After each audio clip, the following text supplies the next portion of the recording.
వినోద్ మాట్లాడిన మాటలు విన్న నవ్యకి ఒళ్ళు మండిపోయింది. అంతేకాకుండా ఎంతో సిగ్గుగా అనిపించింది. సిగ్గుతో తలదించుకోవాల్సి వచ్చింది. నువ్వు ఇప్పుడు సిగ్గుపడుతున్నావా? అసలు నువ్వు ఆనందపడాలి. ఎందుకో తెలుసా?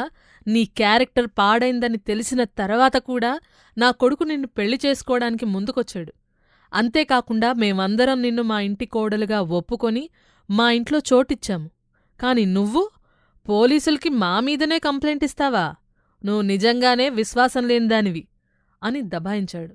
నవ్యకి తన మామగారు అతని కొడుకుని కాపాడుకోవడానికి నింద మొత్తం ఆమె మీద మోపడానికి సిద్ధపడ్డాడు అన్న విషయం అర్థమైంది. వినోద్ అక్కడితో ఆగకుండా, ఒక చిన్న కంప్లైంట్ ఇచ్చి నువ్వు మా రాయుడు ఫ్యామిలీని ఏదో చేయగలననుకుంటున్నావా అని అతను నవ్యను బెదిరించే ప్రయత్నం చేశాడు. వినోద్, అక్కడితో ఆగు. ఇక చాలు, ఆపండి.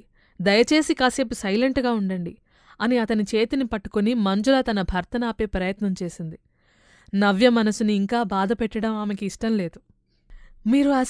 మీరసలింత కఠినంగా ఎలా మాట్లాడగలుగుతున్నారు మావయ్య? జరిగిన విషయాన్ని మీరు మర్చిపోయారా? మీరు మీ బిజినెస్ని పెంచుకోవడానికి నా జీవితాన్నే పణంగా పెట్టారు. పోలీసులకి ఇన్ని విషయాలు చెప్పారే, ఆ విషయం చెప్పలేదు మరి మీరు? కమాన్ చెప్పండి. మీ బిజినెస్ని మిమ్మల్ని కాపాడ్డం కోసం నేను మీకు డబ్బులు సంపాదించుకోవడానికి ఎలా ఉపయోగపడ్డానో చెప్పండి. డబ్బుల కోసం మీరేమేమి ఘనకార్యాలు చేశారో చెప్పండి అని అంది. షడప్! నీ హద్దులను మర్చిపోకు నవ్యా. నువ్వు అర్జున్ దగ్గర ఉన్న డబ్బును చూసి అతన్ని నీ వలలో పడేసుకునే ప్రయత్నం చేశావు. అవన్నీ అర్థం చేసుకున్నాడు కాబట్టే అతను నిన్ను వదిలేశాడు. నా కొడుకు నీ మీద జాలిపడి నిన్ను పెళ్లి చేసుకున్నాడు. అలా వాడు చేసుకోకపోయి ఉంటే ఈరోజు మేమిలాంటి ఆరోపణలు ఎదుర్కోవాల్సి వచ్చేదే కాదు. హేమంత్కి ఇంకా అర్జున్కి ఇద్దరికీ కూడా తెలుసు నువ్వు ఎలాంటి దానివో అని వినోద్ అరిచాడు. మిస్టర్ వినోద్ రాయుడు, నాకు నిజంగానే నవ్య గురించి తెలీదు. ఆమెకి నాకు మధ్య ఉన్న సంబంధం గురించి కూడా తెలీదు. అదేంటో నువ్వు నాకు కాస్త క్లియర్గా చెప్తావా అని గట్టిగా ఒక గొంతు వినపడింది. ఆ గొంతు వినగానే ఆ రూంలో ఉన్నవారంతా ఒక్కసారిగా షాకయ్యారు. ఆ గొంతు విని నవ్య ఒక్కసారిగా ఎంట్రన్స్ వైపుకు చూసింది. అక్కడ నిల్చొని ఉన్న అర్జున్ని చూసి నవ్య చాలా కంగారు పడింది. అర్జున్ పర్సనాలిటీని చూసి అక్కడ ఉన్నవారంతా అలా నిల్చుండిపోయారు. అక్కడ ఉన్నవాళ్ళందర్నీ చూస్తూ, మీ మాటలు వింటుంటే నాకు నవ్యకి మధ్య ఏదో ఎఫైర్ ఉందని మీరు చెప్తున్నట్టుగా నాకనిపిస్తోంది. అది నిజమా? సరే రండి, దాని గురించి మనం కూర్చొని చాలా క్లియర్గా మాట్లాడుకుందాం. నవ్య చాలా కంగారు పడింది. అంతేకాకుండా అసలు అర్జున్ ఇక్కడికి ఎందుకు వచ్చాడా అని ఆమె ఎంతగానో కన్ఫ్యూజ్ అయిపోయింది. ఎంత ఆలోచించడానికి ప్రయత్నించినా తనకు అసలు ఆ విషయం అర్థం కావడం లేదు. అప్పటిదాకా అరిచి గగ్గోలు పెట్టిన వినోద్ కూడా అర్జున్ అక్కడ చూడగానే తెల్లమొహం వేశాడు. మిస్టర్ అర్జున్, మీరిక్కడేం చేస్తున్నారు అని మంజుల అడిగింది. 3 ఏళ్ల క్రితం రాయుడు ఫ్యామిలీకి బిజినెస్లో ఫండ్స్ అవసరమైనప్పుడు ఎలా నవ్య అర్జున్తో కలిసి ఒక రాత్రి గడిపి వాళ్ళకి డబ్బు అందేలా చేసిందో మంజులకు బాగా తెలుసు. ఇప్పుడు అదే అర్జున్ని పోలీస్ స్టేషన్లో చూసి ఆమె చాలా కంగారు పడింది. ఇన్స్పెక్టర్ శ్యామ్, మీరు మీ ప్రైవేట్ ఇన్వెస్టిగేషన్లో బయట వాళ్ళనెందుకు ఇన్వాల్వ్ చేస్తున్నారు అని మంజుల అడిగింది. మంజుల మాటలు విన్న ఇన్స్పెక్టర్ శ్యామ్ చాలా కంగారు పడ్డాడు. మంజుల ఒక్క క్షణం అర్జున్ను కోపంగా చూసింది.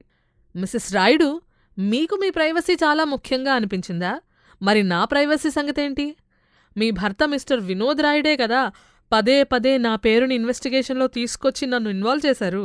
మిస్టర్ వినోద్ రాయుడు, మీరిందాకేదో మీకు నచ్చిన స్టోరీ చెప్తున్నారే, మీకు బిజినెస్లో ఇన్వెస్ట్మెంట్ కావాలి అనుకున్నప్పుడు మీరు నాకు మంచి ఆఫర్ ఇచ్చారు కదా, ఆ స్టోరీ అంతా వీళ్లకు చెప్పలేదా? ఇప్పుడేమో మీ వైఫ్ నా మీద చాలా కోపం చూపిస్తున్నారు. మరి ఆ రోజున నా మీదెంత కోపం చూపించలేదే అన్నాడు అర్జున్. అర్జున్ మాట్లాడిన ఈ మాటలు వినగానే వినోద్ మొహం అంతా కోపంతో ఎర్రగా అయిపోయింది. ఇక మధ్యలో ఇన్స్పెక్టర్ శ్యామ్ కలగజేసుకుని, ఇన్వెస్టిగేషన్ పూర్తయింది. నవ్య, మీరు దయచేసి కొద్దిసేపు బయట కూర్చోండి. కాసేపు మీరు విశ్రాంతి తీసుకోండి. నవ్య సైలెంట్గా ఏం మాట్లాడకుండా అక్కడ్నుంచి వెళ్ళిపోయింది. నవ్య బయటకు వెళ్లి కూర్చోగానే అర్జున్ కూడా ఆమె దగ్గరికి వెళ్ళాడు. అక్కడికి వచ్చిన అర్జున్ని చూసి, మిస్టర్ అర్జున్ రావు, మీరిక్కడేం చేస్తున్నారు అని అడిగింది. కాని అర్జున్ అసలా మాటల్ని లెక్క చేయలేదు. అసలు ఆమె అంత సీరియస్గా అడుగుతున్నా పట్టించుకోకుండా, నువ్వు నిన్న రాత్రి ఇంటికి వెళ్ళలేదని హేమంత్ నిన్ను కొట్టాడా? మరి నువ్వు ఇంటికి వెళ్లకుండా ఎక్కడికెళ్ళావు అని అడిగాడు. ఈ మాటలు విన్న నవ్య అతన్ని చాలా సీరియస్గా ఒక చూపు చూసింది. అన్ని విషయాలు తెలిసి కూడా ఏమీ ఎరగనట్టుగా అడుగుతున్నాడు. ఇప్పుడిక్కడికి వచ్చి ఇలా నాటకాలాడుతున్నాడు. అసలిదంతా జరుగుతుంది ఈ అర్జున్ మూలంగానే. ఒకవేళ అర్జున్ అనే వ్యక్తి నా జీవితంలో రాకుండా ఉండుంటే ఇప్పటికి నా జీవితం అంతా ఎంతో అందంగా ఉండేది. నేను ఎలాంటి కష్టం అనుభవించకుండా హ్యాపీగా బ్రతుకుతుండేదాన్ని. హేమంత్ నన్ను చీట్ చేసేవాడే కాదు.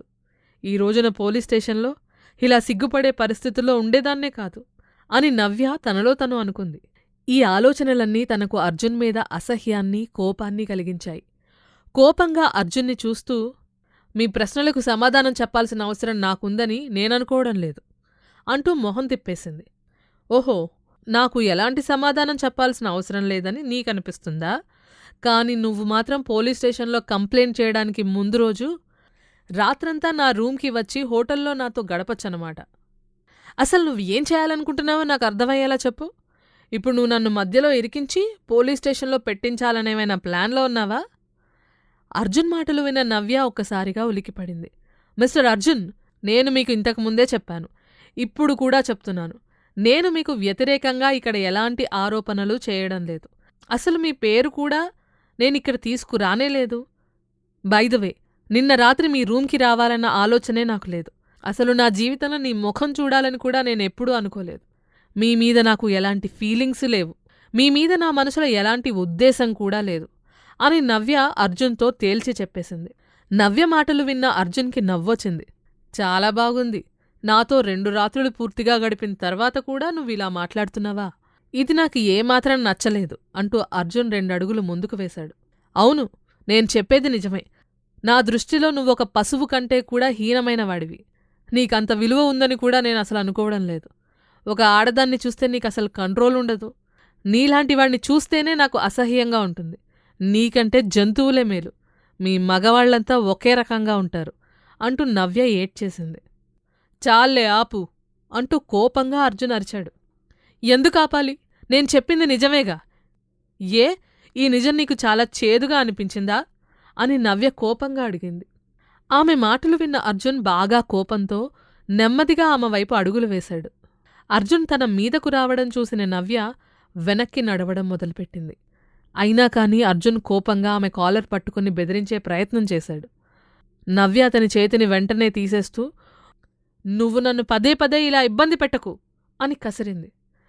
ఈసారి అర్జున్ తన ముఖాన్ని చాలా గట్టిగా పట్టుకుని, ఎవరైనా గాని అడ్వాంటేజ్ తీసుకుని నా మీద లేనిపోని ప్లాన్ వేసి నన్ను ఇరికించాలని చూస్తే నేను చూస్తూ ఊరుకోను.